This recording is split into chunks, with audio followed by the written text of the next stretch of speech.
In today's video, I'm going to teach you how to find and use a Monday.com column ID correctly.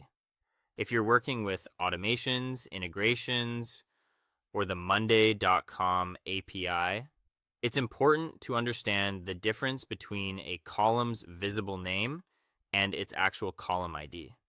These are not always the same, and that's where a lot of confusion can happen.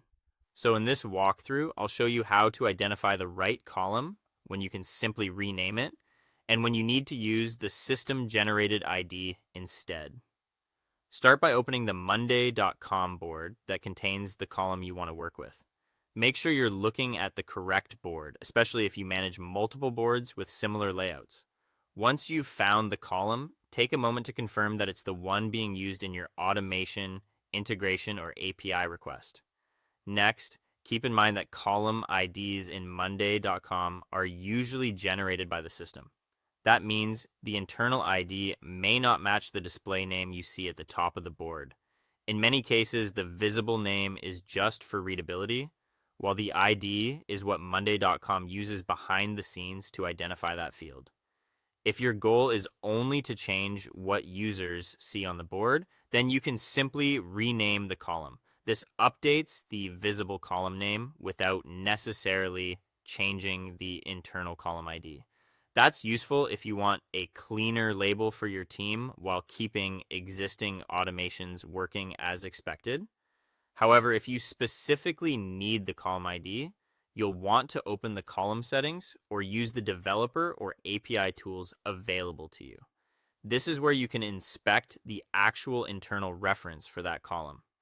Be careful not to guess the ID based on the name, because the system value may be completely different. Once you locate it, copy the existing column ID exactly as it appears.